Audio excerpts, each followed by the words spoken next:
Hello, everyone, and welcome back to the DJ Sessions presents the virtual sessions. I'm your host, Darren, and right now I'm in the virtual studios in Seattle, Washington, and coming in from, I forgot to ask free show. We have, I hope I get this right, Klartraum coming in from, yeah. Where are you two coming? Helmet and Nadia, where are you coming in today from us? Where are you at today? From Germany. Germany. We love Germany. Germany's fun. Halfway around the world. Fun stuff always going on over there in Germany. Well, thank you so much for being here on the DJ Sessions. It's a pleasure to have you today. And we started the show almost right on time. Because thank you. Because we are German. Yeah, it's just been so busy over here at the DJ Sessions, and we're so honored to have you on the series. And we got a lot of stuff to get through today, some questions for you, talking about the new stuff you have in the works. And again, just thank you so much for being here on the DJ Sessions. And please pardon the church music before the show starts up. We didn't choose that. That's our wonderful provider, Restream, that plays that awesome, let's get ready to go. It doesn't really pump you up. It kind of makes you go, I'm ready for a sermon. Yeah. But you know what? We were speaking a little bit before the show, and speaking of kind of down tempo, ambient music to kind of set the mood, that has been a new direction that the both of you have taken with your projects, correct? Correct. Yes, definitely. And why the change? Now, I am a huge fan of down tempo, by the way. I listen to an internet radio station. You may have heard of Groove Salad by Soma FM out of San Francisco. I've been listening to them since about 2003. I love Rusty and what his team does there. And Groove Salad is when I'm not listening to shows and I'm not producing DJ shows or music and I'm not in the nightclubs, everyone knows Darren and Groove Salad are together. Super. He does. Very good. Very good. So why the change to down tempo though? Yeah, for us, we felt a little limited by always creating only the club sound. We felt limited in terms of it had to function in a certain way, and it had to be a certain length, and there had to be a break, and functional music. And at one point we sat together and we just listened to what our souls and musicians' hearts want, and that was creating music that was not limited anymore. So we sat down and created whatever we wanted, and out came ambient in a way. Ambient and like long live recordings, like live sets. That's how we produce our music. We don't maybe create music in a way that we. Yeah, it's more band style. Yeah, it's more live. Yeah, more live. So I play the piano or e-piano or something like that, and Nadia is tweaking sounds live. And at a certain stage where we feel that it's now a good combination, we just press record, and usually it works out very fine because we do this now for a long time. 16 years. Yeah, 16 years. Somewhat, 16 years or so. So even the club recordings were one takes or usually live takes, but with this chill out and down tempo, it's even more live in a way. You know, it brings me back to my original days when, my beginning days when I got to start playing with instruments. My brothers were musicians, and my father decided to lavish upon them or spoil them with a bunch of studio gear. And one of the things that he got was a Chromo Polaris keyboard. I was told that it was a hot one at the time. This is back in the 80s. And my brothers weren't traditionally trained in music in any way, shape, or form. But I was 8 years old, and I'd go into this studio and I'd play with this gear. And I always loved the atmospheres, the pans, the synthesizer sound, and that kind of ambient, you could just hit the keys, and it wasn't like you're playing the piano. It's just you had these. It was just really awesome, and I think that's where my first electronic music experience came from, was playing around on that keyboard. And I just, after talking about you with this, I never put that two and two together until today. I always thought groove salad, or maybe my early likings into trip hop got me into down tempo, like mono and tricky and massive attack. Got me in there. But I just realized today it was when I started playing with that keyboard when I was a kid that it really got me in there. It's always been kind of soothing and relaxing. And you're right. It doesn't fit into that 3 minute. Well, I guess radio play is 3.5 minutes, or club play where it's a 4 minute track or 6 minute track. And, it really can set the mood. And I think I look at it, to me, as that's my classical music. Mhm. And I love classical music too. Me too. But down tempo album, in making the change to down tempo, you two actually have a number of albums coming out, and 2 of them are going to be down tempo, and 1 of them is going to be club. Yeah. And I was doing some research online and looked up. You also did something here recently on YouTube. And we'll talk about the albums in just a second. But I was interested when I pulled this up on YouTube. Tell me a little bit about Energy Medicine Theta Flow. Oh, yeah. Nadja? That was on the last album, I suppose. Yeah. Theta flow is it means binaural beats with theta frequencies.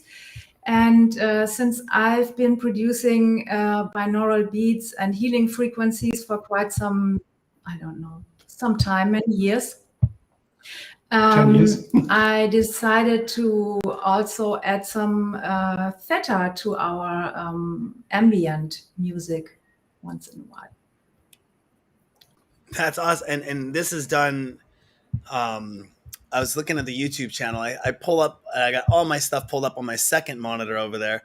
This is all done. Is this part of is this a studio session that you do, or is this something outside of the albums, outside of the tracks, or it's an ongoing project?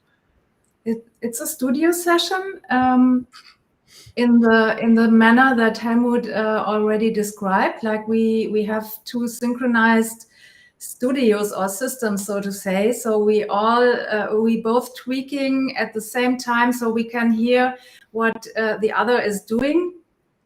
And when we think we are ready and all the sounds are there, then we decide to record it. Yeah, the interesting part is I'm also mastering engineer. So I have a special setup where I can master real time also. So that means the product usually, if we have a recording, is usually ready. We are getting always a little bit pain if we have to do something on the track, because there were some little things inside. Then it's a little bit pain. But usually it's one takes, and it's already mastered. It sounds great, and we just have to think about how to release it, or if we want to release it. Yeah. Well, I do want to say one of your fans has tuned in. I don't know how to say their name. It could be Russian, because they said from Russia with love. Just want to always give a shout out. You probably recognize them. They might jump in your chat room from time to time. I don't know how to pronounce their name. Otherwise, I'd give them a shout out. Sorry about that. But we're using new technology, and I always love to make sure we get our viewers in the viewers in the show, especially if they're your viewers, because we're simulcasting this into your YouTube and your YouTube channel as well. So thank you for setting that up.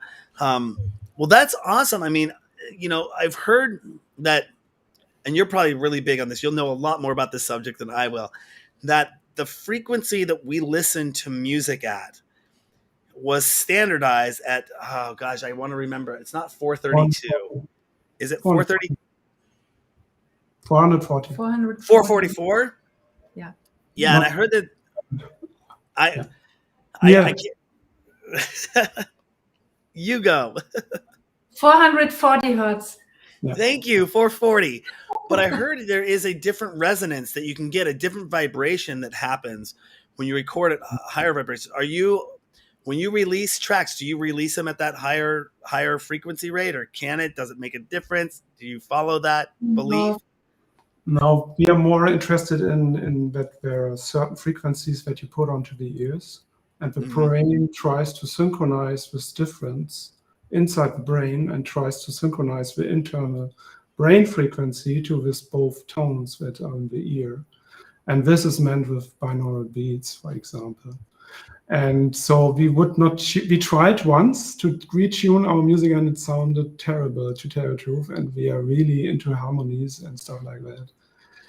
And you have to tune your complete studio. And I saw also some YouTuber, I think it was Vertasium or something, who tried also to retune, and it didn't sound not really great. Yeah, it's. I've heard about like going to bed at night and putting on different frequencies to help your brain kind of tune in. I haven't ever experimented with anything like that, and didn't know if that was something that was a model of what you do with your music when you put it together. If you take that into consideration, now, do you have any other aliases under which you release music? Don't ask this question. Yeah, okay. So Nadja for sure is releasing as Nadja Lind. She toured also the world DJing, and I release as Helmut Ebrich, my real name. And then I have several other projects. Yes. So there's one release on Soma Glasgow. That's Hatikva, and the album is named Synchronicity, for example. So yes, I started in the 90s producing music, and at that time the labels bound the name to their label. So that's why we have Puff Daddy, Puff Diddy, Puff P Diddy. It's because the labels buy the name, so they release you, but they want to sign your name. So that's in the 90s. I have a lot of names, but I in the moment concentrate on Klartraum only. But Goldmonk is also a project. Yes, it started also. Did you really start on a Commodore 64 computer producing music? Yes. I mean, that just goes way back. Do you still own that Commodore 64? No, but I have a Quadrasynth, that's a plug-in for VST for Ableton Live. 8 years I got the C64, and there was a program named Sound Monitor, and you had to, so every line was a 16th note, so you had all these lines of code in front of you, and you could enter numbers and the note, and then you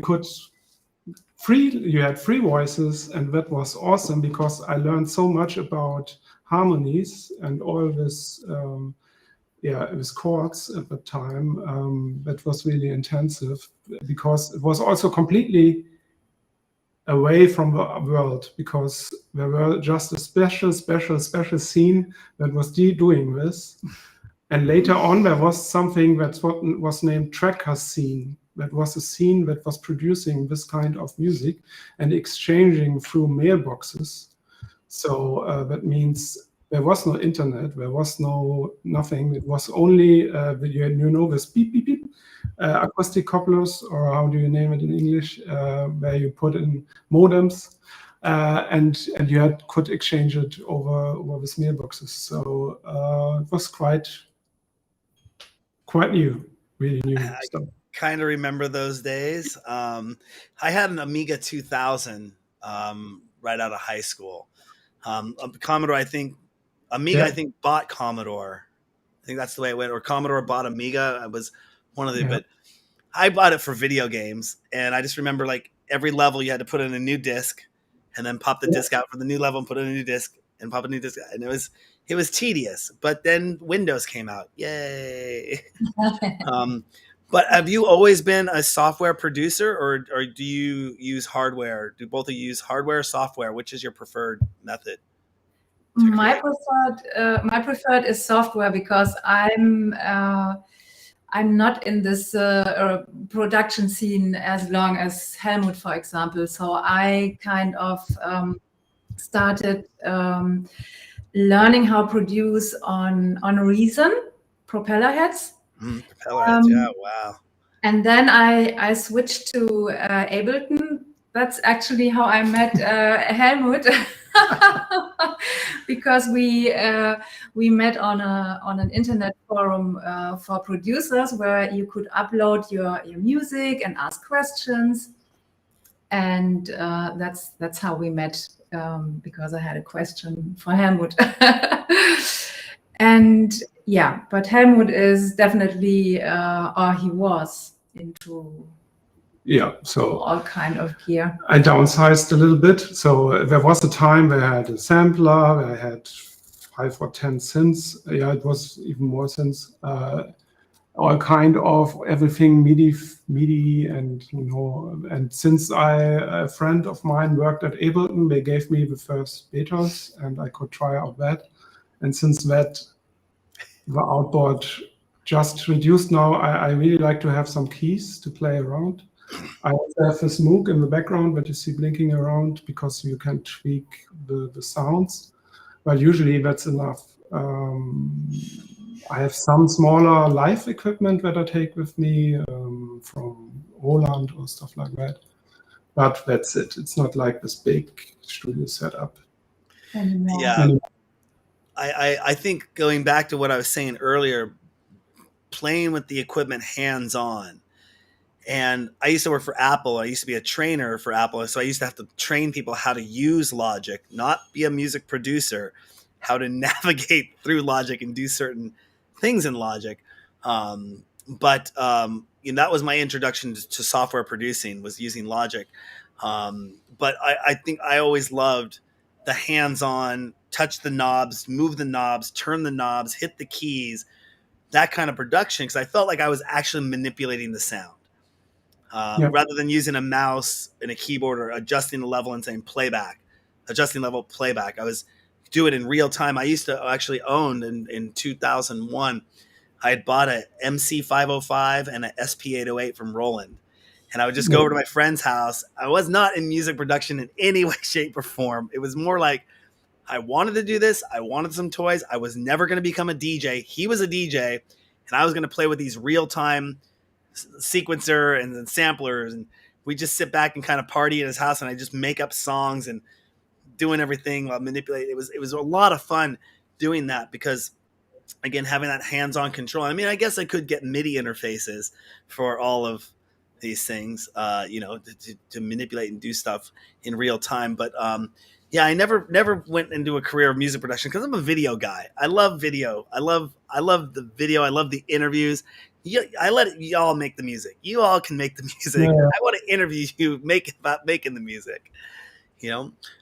What's the longest time the two of you have ever spent consecutively working in the studio on a track? What's the longest time you ever spent producing a track to get one out?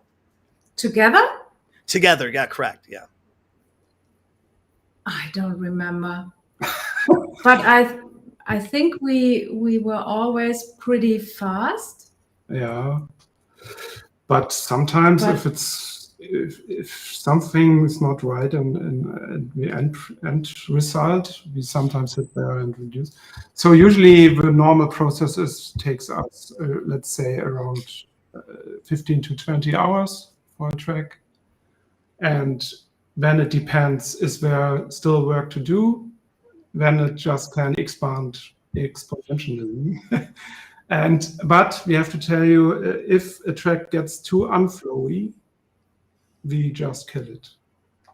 So if it's not having a certain flow, because the flow is, our label is named Lucid Flow, so we are very into that the music has a certain flow, that it just all goes by itself, because otherwise you're fighting against something or try to control something, and that's not working for me. Or it's also possible that the music is right, but our state is kind of odd and off. So sometimes we just pause and with a fresh ear we sit down, and with a different state we sit down again, and then we listen, and sometimes it's like, wow, how could we miss that? I mean, it sounds really great. So yeah, sometimes it's not the music. That's true. Gonna bring in a question from a viewer right now. Andreas says, "Love your sets and the way you harmonize. I'm wondering what role improvisation plays for you. Greets from the Dusseldorf area." Yeah. Hi to Düsseldorf. So, how much of improvisation? How much of a role does improvisation play in your sets, in your live sets? A lot. Yeah. I mean, that's our basis. So every track is cut into small mini loops. So a bass drum, hi-hat, claps, and so on. It's all cut into small pieces. Each of us has, let's say, a setup, and we can start with parts. Both of us can start with independently. So if we do nothing, nothing would happen. It's not like pressing, as a DJ, pressing a button and when everything plays. It's more you need to take care of any track. And then I have most of the time the e-piano with me, Rhodes simulations, and I try to play a lot of times live. And now I also have a looper, so I can loop recorded loops or lines that I play. And this also works out very well, right? And I have the TR8, and yeah, so it's a lot of fun sometimes to completely mix different elements from different tracks. I mean, we still can kind of play our tracks so people would recognize it, but they are always a little different. So we can't really play the same track in the same way next time. It's you will recognize it, but it's always a little bit different. So that's what's fun about it. Yeah, the fun part is, so if we have on Spotify, I think a lot of live sets that we recorded. I don't know if it's also Fabric, but for sure Tresor and some sets we played, and they are all different. The tracks are recognizable, but they are like mixed completely different. I mean, different elements, sometimes harder, sometimes totally soft, sometimes strange, sometimes, yeah. And the good thing is, so for us, it's always a surprise and something new. I think that's great about live performance and be able to do that, because, let's say somebody was following you and they saw you in one city and then they're going to see you the next night. It's not going to be the same show. Right. I think that's a treat. I think that's something that's unique, that, I mean, a DJ can come in and, I've wanted to work with DJs, and a lot of them won't let you record their set, especially when they're on tour, or live stream their set when they're on tour, because they're worried that people might watch the set or watch the show and what they have planned. Say if they're doing a show in Seattle and they go 180 miles away to go play in Portland, which is a city very close to us, that, people might go, oh, I saw the set in Seattle last night. I'm not going to go watch it in Portland. I already know what they're going to play. And I know as a DJ, you're always reading the floor and you're changing the music, but you could have a planned set list or a planned set mix that you could play with. But when you're manipulating in real time, and you can't hit that knob right back where you were, or that timing that just comes in. It's awesome. By the way, I'm going to give a shout out right now to Telephone Pole, who just rated the channel. Thank you so much for doing that. Awesome stuff there. Do you know Telephone Pole? No, but we just give him a thumbs up. And greetings from Chile. We got Boris. Greetings from Chile coming in as well. This is really cool. I love using this new system of being able to bring people in, because we're using Restream now. It's a really awesome platform to use. And thank you all for watching, but we're going to get back to the interview. If you could look at a list of your productions that you've done so far, which of those stands out the most to you and why? And this is as your collaborative. For me, that would be, how's it called? Universe d'Amour. Universe d'Amour, the liquid version. Yeah, it's very new. It's very new, and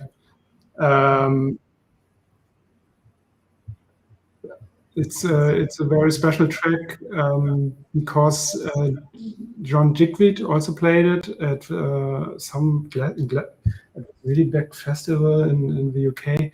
Yeah, so Yeah, we were just not even recently. aware. And he released also on Apple in his playlists. On his compilation on Apple. Yeah. So we were very happy about that. Sometimes you're surprised where your music ends up in what hands. And for me, the track would be Pain Relief. It's a very club track, what was played by many DJs. It's more the, let's say, old Klartraum from the beginning. And it's a really banger.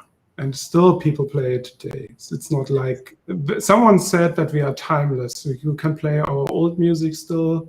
No one would recognize it's the production from let's say 10 years ago. You know, I think that is something that I find amazing about electronic music is you could take a person today who say they're in their 20s and play something that was made 20 years ago. And they'll be like, Right. oh, that's so awesome. When did this come out? What is this brand new? It's like, no, that came out 20 years ago, or that came out 30 years ago. You know, Yeah. they don't know. And that's what I love about electronic music being kind of timeless. And especially, you know, if there aren't vocals with it, and I don't mean when it's trance or house. I mean, even those vocals can stand the test of time, as opposed to kind of like a rock song or a pop song, you know, that might be fitting with the times, you know, and you can go, oh, that was the Spice Girls, or oh, that was Britney Spears, or oh, that was such and such rock band, or that was Nirvana, that was during the grunge era. You know, electronic music, it doesn't become, it's classic, but it doesn't become classic. You always see people doing their shows where they're like, we're going to play tracks and it's only going to be tracks from the 90s during this set. And you go back and you watch a show like that, you're like, wow, I remember listening to that in the nightclubs, and it still hits so hard today as it did back then. I think that's really awesome that music can be timeless like that. You know, who has been, and this is a question for the both of you, either one of you can go first. Who has been your biggest influence when it comes to your career as an artist, and why? Wow. For me, it was probably Terry Lee Brown Jr. when I listened to his album From Dub Till Dawn. And I think I listened to this album for weeks, night and day, or even longer than weeks. Yeah, so this really hit me. Yeah, and the fun part is that he did a remix for you. Yes. So later than like 10 years later or something. Yeah. So that's awesome. Oh, that was really awesome. Yeah. The same happened to me. For me, it was Silicon Soul, and I loved their music. And they had a track, I think it was Love Is the Answer or something like that, and it hit me really much. And also, 10 years they did a remix for Pain Relief. Yeah. So awesome. I mean, that made us really, really happy. And also G-Man, former LFO. I mean, he's also really well known in the business. And when I listened to his Quo Vadis track, I think I asked like 3 times, what is that again? What is that again? Every time a friend of mine, he played it, and I asked him what it is. And this, I love it. I love it up to today. Have you two ever visited a far country away from Germany, like around the world, where you were actually surprised that people actually knew all of your music? Oh, yes. Yes. Yeah, definitely. Where? One would be Russia. Another one, Yeah, the strangest thing was in Lebanon. Yeah, In Lebanon Lebanon, is. Beirut, the people were deeply into the music, and they were like could say, yeah, you did this release, and we could, oh, what did we do this release? Oh yeah, yes. And then Yeah. you did this release, and this is so awesome, and we were like, wow, we are really digged into it. And the same was in the Ukraine, where we even said, yeah, this was such an influential track that the whole party crew partied to this for months or something like that. And so this was really intense to recognize, yeah, if you're in Berlin, you are like in a bubble, because there's just so if you just go outside to the bakery, you meet 5 DJs. If you go bicycle and drive to a sea, there are 100 other DJs and whatever producers, and it's so normal to be in this bubble, and that it's so normal that you don't recognize what this means for people if they listen to the music. And if you go outside and into other countries, in Beirut and Lebanon, I really recognize this means the world, because their world, yeah, to tell the truth, was really shitty. Yeah, the broken the infrastructure or the whole society is not really stable. So music means a lot to them, and the same was in the Ukraine also. So, but yeah. Australia was also interesting, because even there I got some notes. Yeah, we would really love and appreciate if you play this track and that track. Like, wow, you know all the tracks. Yeah. And if you could go back, knowing what you know now, and you could go back 25 years in music history or forward 50 years in music future, which one would you pick and why? Either go back or forth, you mean? 50. Yeah, you could go back. To back. Knowing what you know now, go back 25 years or go forward 50 years. I'd really, really love to know what's coming in 55 years from now. Yeah, I'd go forward.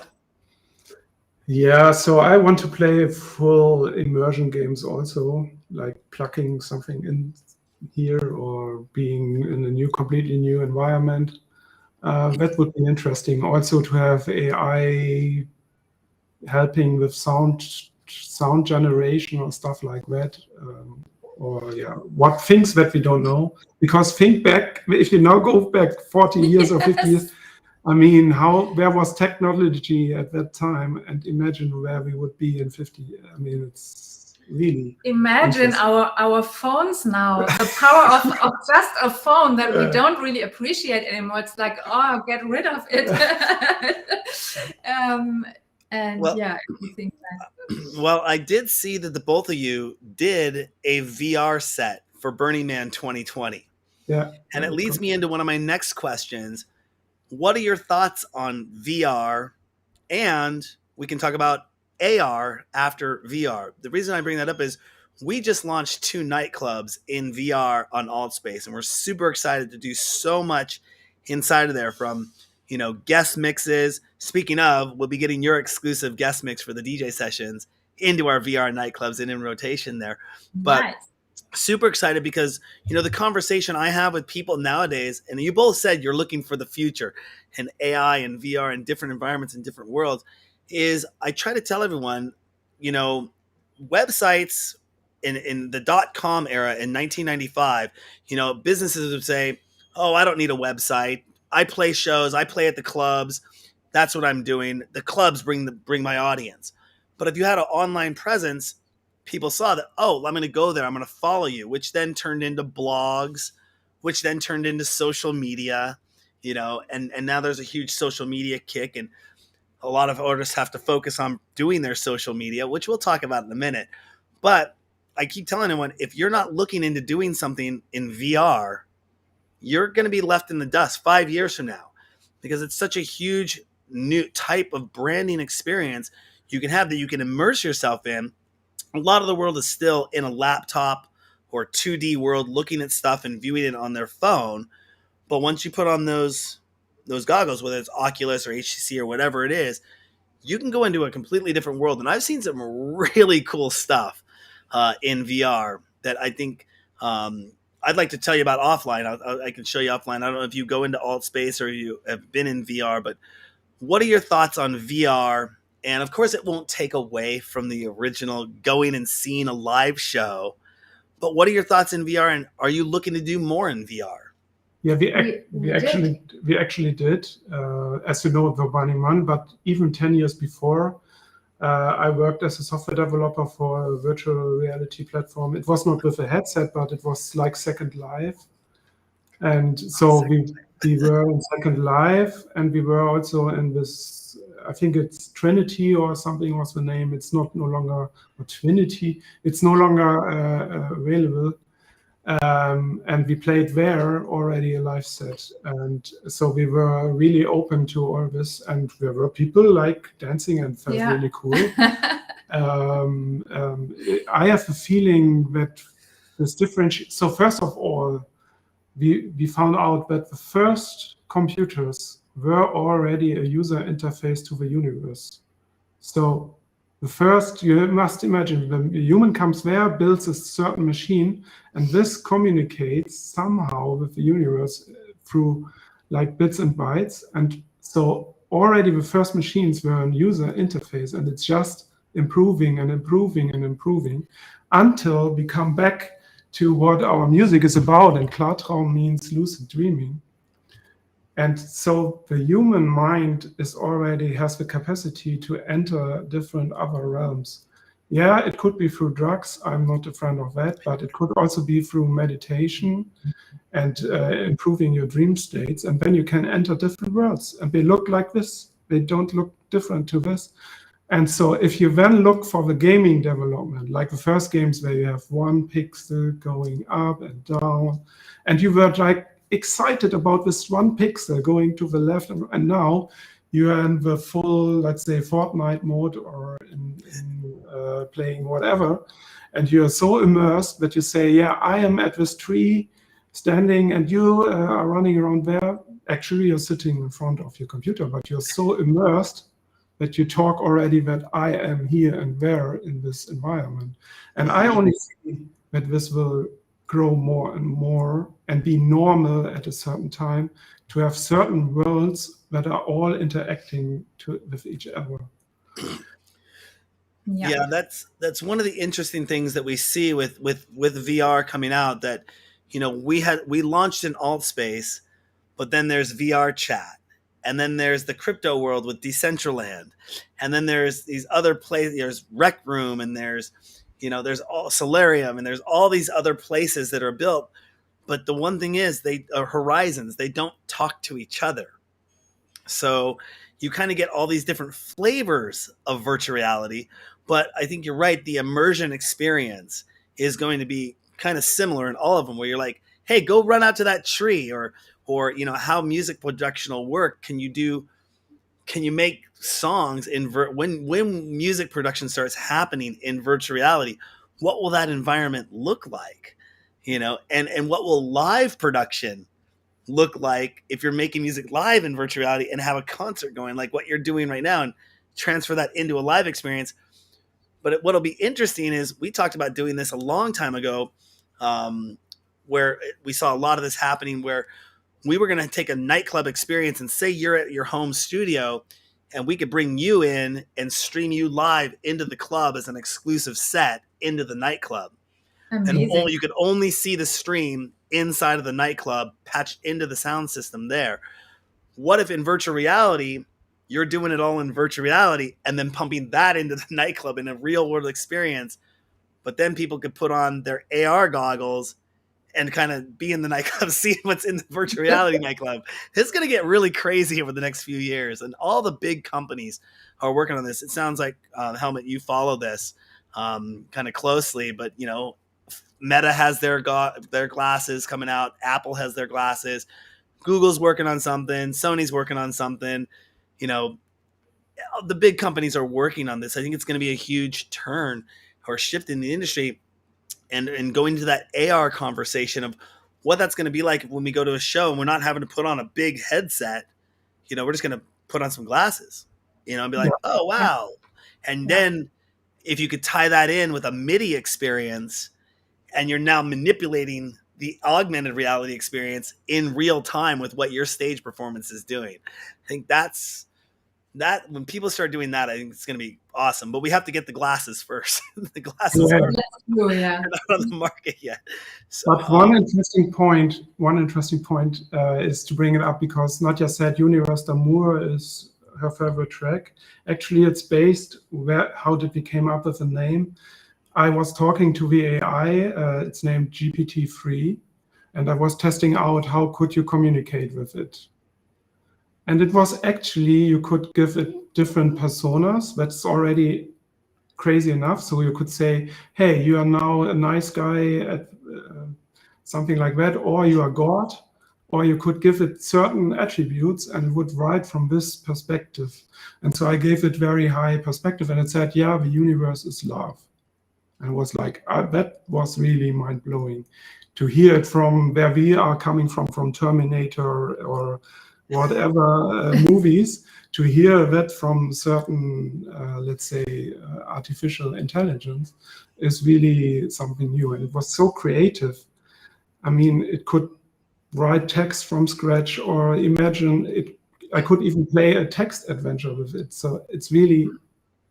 It is impressive already. And this is just this is also not the newest version we talked to. So it's a self-feeding entity, or whatever it is. It's our creation, and it will continue. There's no question about it, if you ask me. Do you go on TikTok at all? Do either of you TikTok? Only through friends sending me funny videos. Have you seen the guy who was actually apparently he's using AI to take two songs. He'll take like an electronic song and a pop song. He'll let the AI make the song and pump it out. Have you heard of that guy? No, but I know that GPT-3 can also write music, yeah. AI song maker. Let me see if I can pull it up. It's okay. So this is called Boomy AI. Make your own songs. You know what? I got to find this guy because now I talked about him. I feel bad that I'm not going to give him a shout out. TikTok. Let's see if I can find this really quick. It's the guy. I think it's Luya. I think it is Louyah. This is getting out of hand. He goes, I can't believe it was an AI bot made this song. And it actually came out sounding really awesome. And you're wondering, is that gonna? Yep, this is him. Oh, okay. I got it. So I don't know if you can hear this or not in the background. Let's see. This is insane. I don't know who's onto this technology, but I'm onto something.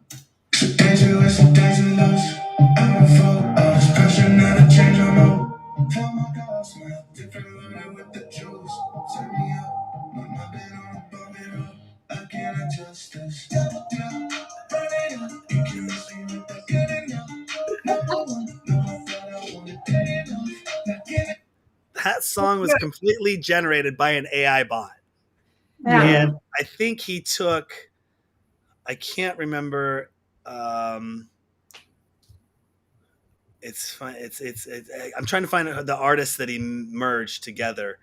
But yeah, it's just crazy what AI could do from a song perspective. Like, are people going to stop writing songs and going, I want to just blend this song and blend? I mean, I know they're not going to stop writing songs and making music, but like you mentioned, you use the Helmet, you use a sample looper, right? Like you'll make something and then you'll loop it and play it on stage.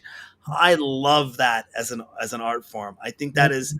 I remember, I think it was an Apple. It was a presentation, and they had a musician. I can't remember who it was, but she was playing the guitar, and she started out by, tapping on the guitar, set that beat, put that in the loop. Then came in and did a couple strums on the guitar, put that in the loop, and it just all came together. And it just, music production is taking so many twists and turns. It's going to be very interesting. Like, I think both of you agreed that the future, looking at what the future of music is going to hold in 50 years, where it's going to be at in 5 years or even 10 years. It's just going to be so amazing. And I hope that audio came through okay. I'm kind of sitting next to one of my studio speakers and it wasn't bad, but it was okay. Yeah, it's going to be very awesome. When you two are not making music, what do you do when you're not making music and playing on doing shows? We also running a label or several labels. The main one is called Lucid Flow. Mm-hmm. So that's a lot of work. We have many amazing artists and incredible music. It's all focused on deep, like this, deep techno, dub techno kind of sound, and I do a lot of yoga. My girlfriend is a physical trainer. She does Pilates training and physical training and workout training. So I'm getting in shape over here. I can totally relate to that. Helmut, what do you do when you're not making music in the studio? And what do you do for fun outside of this stuff? Yeah, so I meditate also a lot. So to get into the sync. And then, as you recognized, I'm big into AI, crypto, and software development. Yeah, it looks really amazing there, what's happening. So it's really exciting. And we are both into Dr. Joe Dispenza's work a lot since several years. So there's always some interesting topics to talk about or experiences to talk about or to meditate to different meditations. And yeah. And Helmut, you had mentioned crypto. What are your thoughts on NFTs? Have you two explored the NFT world? Are you going to explore the NFT world? What are your thoughts on what NFTs could do for the music industry? And are you looking and doing anything with that? Yeah, actually, yes. I installed the flow chain and played around with it. Also Solana and stuff like that. And so it's quite easy to do visual NFTs, but audio is limited by the sheer size of the audio material, because putting audio into the chain is too expensive. So you need to store the audio somewhere else on some server. And then you have, again, the problem, how do you relate the truthiness, or that's really yours? How do you relate it? What's the proof then if it's on some server? So this is the hard thing that needs to be solved. And some intelligent super guy will solve it. And then this will give a big boost to the music, because then we as an artist can again go away from the Spotify model and give all the music to all the people at once. We can say, no, this music is only for 10 people, 100 people, 1,000, whatever. And then it gets really interesting, because you could do really special remixes, whatever. This is interesting. And I, for example, think Bandcamp is great, because I am, as an artist, directly connected to my fans. Mm-hmm. They pay and I get the money directly. There's no person in between getting money also. So if this is, then you imagine Bandcamp as a decentralized NFT system, then this would be genius, and it would be really bringing also underground artists back again on the top, let's say this way. Absolutely. One of the biggest things is that when we're looking at getting into the NFT game as the DJ sessions, the artwork or the assets that we create are our interviews. And I would love to take this interview and be able to make it an NFT, the full interview, and then say, hey, fans, you can get, there's only 10 of these or 20 of these. And then I could link your wallet into that. And anytime that transfers, you would get a kick of that. You would get a kickback from that too. Mm-hmm. I think that would be something really awesome that could kind of be a round trip thing. But I've heard that, obviously, like you mentioned, getting the audio file in there, we're an audio file isn't necessarily that big nowadays, whereas our video files, they're not big in the sense of things, but we're looking about a gig, a gigabyte. And how do you get a gigabyte into an NFT is our process right now. More interesting services like Audios, Theta, they have this decentralized streaming figured out, but they are usually streaming it to everyone. So they are not like, you don't have this, you cannot limit it in a way. So I'm sure that there will also be like an individual link or something like that. I'm looking forward because it's time that the artist gets strength again and no longer. So in the past, it was always gatekeepers in front of new, exciting, good music. And in the end, the artist is not really earning a lot of money in a way if you're an underground artist. Yeah, exactly. I've heard the numbers from Spotify and Beatport. You have to do so many in sales, to even just squeeze out anything. And it's like it's interesting, but I think there will be a shift back into the creator's hand. I think that's going to be something that's really awesome. And being able to say, like, almost going back to the vinyl days, there's only 1,000 pressings of this, or there's only 500 pressings of this. And I saw this with Twitter a few months back. Twitter actually, if you uploaded a profile picture and it was an NFT, they gave you a special icon that would say, we recognize that this is a NFT photo and you own this. And I wonder, is Facebook looking at that? Is Instagram, TikTok, are they going to start requiring, hey, you're uploading music?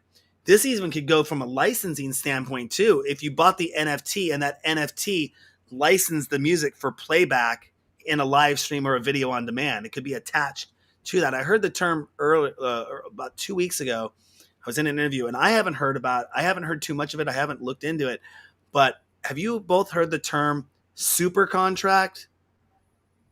Is that a term that rings a bell? Somebody mentioned that in an interview the other day, and it's like, it's the new digital form of contracts that are being signed as opposed to the traditional record label contracts. There's these super contracts that are coming into play.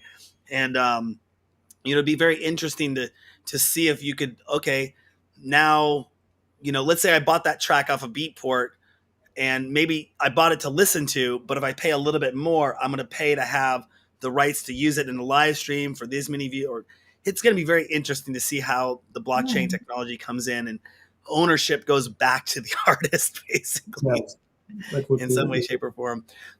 Speaking about Beatport and success, how would you two define success as a DJ? Would that be a Beatport top 10 hit, sold out tour? What are your thoughts on this?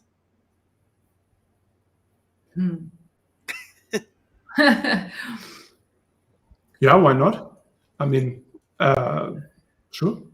But I also define it to be in contact with fans that give direct feedback, right? Yeah. And to really love what you do, because a sold out tour could also be very stressful. I don't know if you really have to be in good balance and take care of yourself to be able to do that and stay healthy and happy and love what you do. Yeah. We played in front of 6,000 people at the Lightning in a Bottle, for example, or I don't know how many thousand. And we were like really far up on a tree that was really nicely designed, and everything was cool. But the people were really far away to recognize that this was no live and not a DJ set. So the more impact it had, we released it on SoundCloud, and people recognize, wow, this is really live, and then it even get more traction. And the other experience was a small club. There were 200 people, but they were like, I was playing here, and they were here in front of us, and they were recognizing we were doing it live, and they got it. They were really going like, yeah, they were like really.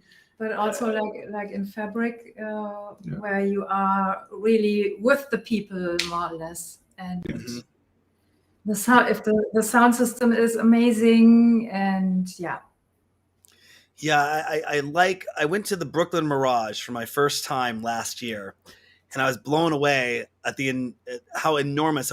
I just got out of an interview earlier. It was referred to as a mega club or a super club, and and I kind of like that big club experience, and I like the festival experience as well.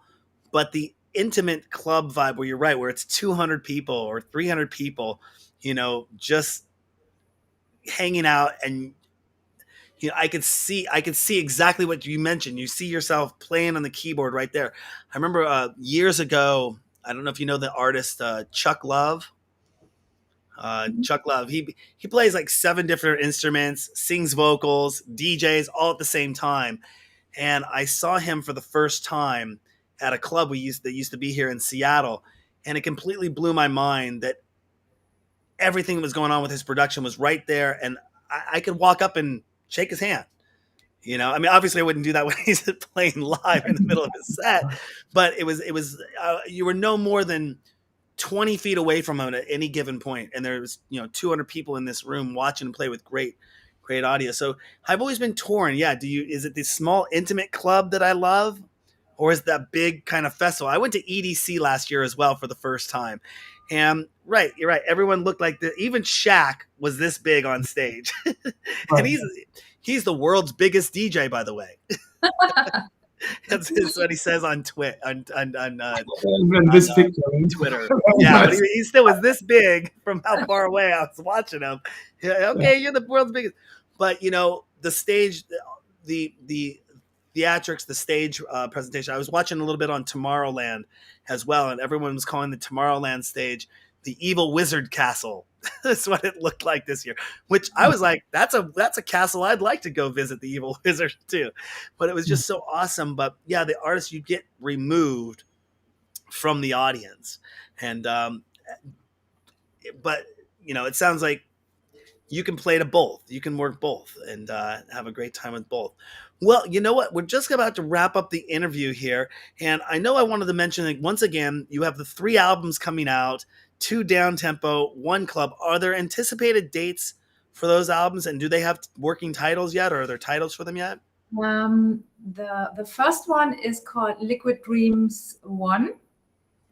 And it will come out end of September on Bandcamp exclusively. Mm-hmm. Yeah, and from then we take it step by step. So the next down-tempo album will appear sometime later. We don't know yet the date. But the first is Liquid Dreams 1, end of September. Yeah. Well, I'm looking forward to listening to that. Like I said, I'm always if it's non-business or I'm in the car, it is down-tempo ambient music all the way. I love it. I love sitting back listening to it. I sometimes refer to it as martini music or beach music, where I can be on the beach and I'm on in my dreams, I'm in Tahiti and I'm on the beach and I'm wearing my linens and the breeze is flowing and I'm kicking back, and it's just that background talking music that doesn't disturb what's going on, but you just say, wow, that's really awesome what you have playing in the background. Or you can also put good headphones on and listen closely, because there's a lot of things going on, even though it's not disturbing or not heavy music, but if you listen closely, there's a lot going on. And I also would like to mention that we do have an exclusive mix coming along with this interview, which we're super excited to get up on the site, get it into our live streams, and have that play. Thank you two so much for coming on. Is there anything else you want to let our DJ Sessions fans know about before we let you go? Yeah, you visit our Bandcamp, lucidflow.bandcamp.com, and our website. Yeah. Find there's the website. And thank you so much. Yeah. I mean, it's really awesome. It was an awesome ride, and let's continue. I mean, it will be exciting times for sure. Absolutely. Helmut and Nadja, thank you so much for coming on the show today. And we'll be definitely following back up with you every 6 months. We like to stay in contact with everyone because there's always new stuff happening. It sounds like September. Well, gosh, that's actually right around the corner. this year has been moving so fast. I can't believe we're in the middle of July. We're actually we're at the end of July almost. Like, what's been going on? It's crazy. So, are you two planning to be at ADE this year by any chance? No. No ADE. No. Well, we're planning to be at ADE. We'll be there. It's our first year. We're gonna be having some fun. Okay. It will be interesting. Yeah, you gotta have fun. ADE is awesome. Yeah, that's a little bit like Berlin style. Yeah. It's what? It's like a little bit like Berlin style. You have clubs over clubs in churches everywhere. So yeah, we had big plans for it, and then we realized we started to make smaller plans, and then smaller plans, and it became, I think we're just going to go and have fun and not try to plan too much. But we are in talks with partnering with somebody for the event, so we're super excited if that happens and goes through. I can't say too much about it online because it's not in ink yet. Okay. So, but follow our socials, check it out. Thank you so much for coming on the show. I'm hoping I get this right because my tongue has been moving for about an hour. Klartraum. Klartraum. Klartraum. Good, very good. All right, awesome. Coming in all the way in from Germany. Thank you so much for being on the DJ Sessions. We'll see you again soon. Thank you, Darren. You're welcome. On that note, don't forget to go to our website, thedjsessions.com. Find us on Twitch, Twitter, Facebook, but go to our website. All our socials are there. We got news stories, everything going out. We just launched on Roku, Amazon Fire, and Google Play. We'll be launching on Apple TV here soon, but thedjsessions.com for all that information. And remember, on the DJ Sessions, the music never stops.